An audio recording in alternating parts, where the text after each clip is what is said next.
አሰላሙ አለይኩም ረህመቱላሂ ወበረካቱ። ውድና የተከበራችሁ ውድ ቻናላችን ቤተሰቦች እንዴት ናችሁ? እኛ አልሐምዱሊላህ ረብል ዓለሚን ሰላም ነን።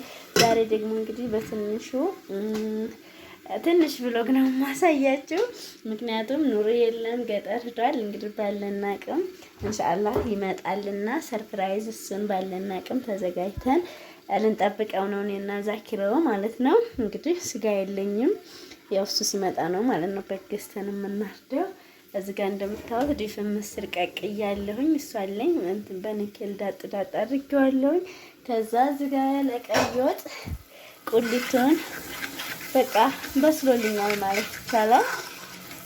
አሁን ምስሬን ጨምራለሁ ማለት ነው። እዚህ ጋር ደግሞ እንደምታዩት የውሃ ዳቦ እየጋገርኩ ነው። እንግዲህ ለመጀመሪያ ጊዜ ነው ልሞክረው ብዬ ነው። ቆንጆ ነበር ግን ይሄ ክዳኑ ትንሽ እንትን ብሎብኛል። ብድግ ያለ ነገር ቢገኝ አሪፍ ነበረ፣ አላገኘሁኝም እና እንደምታዩት በዚህ እየጋገርኩኝ ነው ማለት ነው። ፏፈሽ ብለን ነው የምንጠብቀው። ቡቅሬ ማርጌያለሁ። ቢስሚላህ ሲል ክፈተው።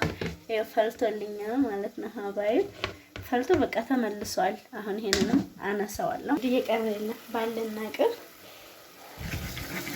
እንደዚህ ፏፈሽ ብለን ነው የምንጠብቀው እላችኋለሁ ሀባይ።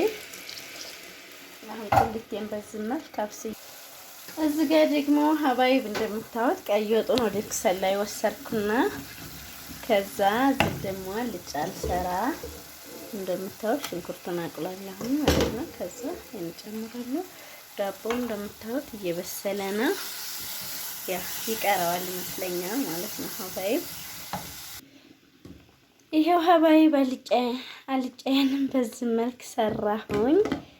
በጎን ደግሞ ኢንሻአላህ ቲማቲም ለብ ሰራለሁ። ይሄ እንደምታዩት ያው ገና ይቀረዋል ማለት ነው። ከላይ እንትን እያለብኝ ነው። ይሄ እየመነችክብኝ ነው። እንግዲህ ያው እስከሚበስል እጠብቃለሁ። እዚህ ጋር ደግሞ እንግዲህ በጎን እንደምታዩት ትንሽዬ ቲማቲም ለብ ልስራብዬ ጀምሬያለሁ ማለት ነው። ቲማቲሙን በዚህ መልክ ቆራርጬዋለሁ። ከዛም በፊት ደግሞ ነጭ ሽንኩርት ዝም ብዬ ማለት ነው ሰንጠቅ አድርጌ መጀመሪያ በዘይት ቆላ አደረኩት። ከዛ ደግሞ ቀይ ሽንኩርቱን ጨመር ሰንጠቅ አድርጌ ማለት ነው በረጅም። ከዛ ደግሞ መልሼ የተፈጨ ጨመርኩበት የተፈጨ ነጭ ሽንኩርት።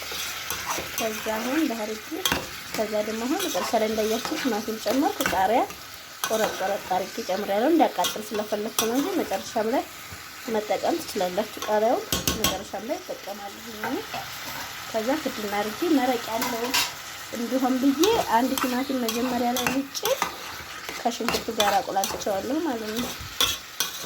በጣም ድርቅ ያለ እንዳይሆን ማለት ነው። ከዛ ፍድና አድርጌ ተወዋለሁ። ይሄ እንደምታዩት ጨርሻለሁ። በቃ ቃሪያ መልሼ በዚህ መልክ ቆረጥ ሰንጠቅ አድርጌ ጨመርኩ። ጨውን ቀምሻለሁ። ቆንጆ ይሆነኛል። እሳቱን አጥፍቻለሁ። ያው ተጋው ቶሎ ስለማይበል እዚህ ላይ ደግሞ የተወሰነ ይበስላል ማለት ነው። በቃ ወጤን በዚህ መልክ ጨራረስኩኝ ማለት ነው። እዚህም ይሄው በቃ ጨረስኩኝ። ከዚህ በኋላ ፈራርሻ ምናምን መጠበቅ ነው። እንግዲህ ሀባይብ ከምግብ በኋላ ደግሞ እንደምታዩት ቤቱን ብርቅስቅስ አድርጌ ያው ነግራችኋለሁ አይደለ? የአረብ ሀገር ሴት ልቧ ስስ ነው ያልኩት በምክንያት ነው። እንደምታዩት ይሄንን ሶፋውን አንስቼ መሬቱን ጠርጌ ወሉሌ ምናምን ያው ምንጣፍ ልቀይር ነው ማለት ነው ሀባይብ። እንግዲህ ያው ምግብ ያስቀደምኩት ያው የራሴ ምክንያት አለኝ። ምክንያቱም ወደ ስራ ስለምሄድ ለዛ ብዬ ነው። መጀመሪያ ብዙ ሰዓት የሚወስድብኝ ምግብ ስለሆነ ምግቤን ከሰራሁ በኋላ እንደምታዩት ይሄ ሲካበድ ልነግራችሁ አልችልም። በጣም ነው የሚካበደው። ለግድ ነው እየገፋሁ ያነሳሁት ማለት ነው።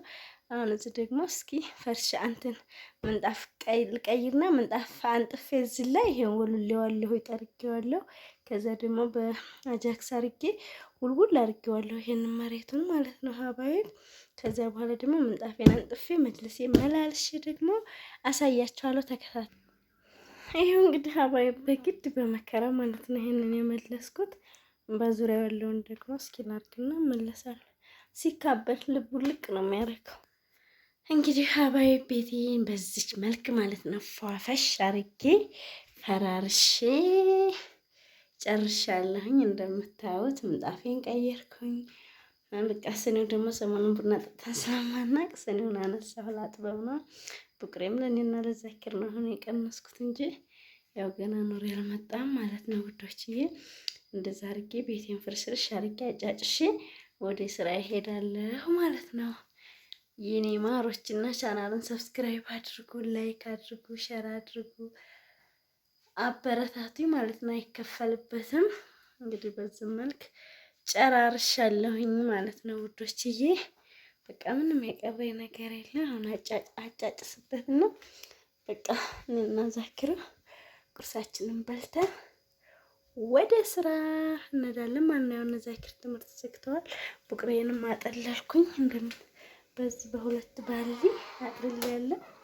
በቃ ዳቦ ብቻ ነው ትንሽ የቀረው። እንግዲህ ዳቦውም ደግሞ ዝግ ብሎ ይበስላል። እስከምንተጣጠፍ እስከምንበላ ምናምን ይበስላል ማለት ነው።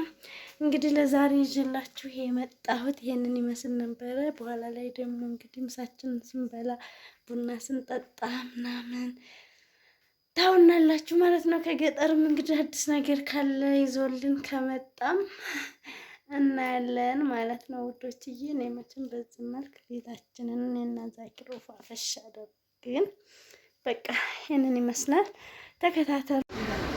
ይሄ እንግዲህ ሀባይብ እንደምታዩት በዚህ መልክ ኑሮ የመጣ ቡቅሪያችንን አቀረብን። እንጀራችንንም እንደምታዩት አልጫ ምስር፣ ቀይ ወጥ ምስርና ቲማቲም ለብ ነበር የሰራሁት። እንደምታዩት እንግዲህ እየበላን እንገኛለን ማለት ነው ሀባይብ። በቃ እንግዲህ የዛሬ ውሏችን ይሄንን ይመስል ነበረ። ከዛ ቡናም እንጠጣለን።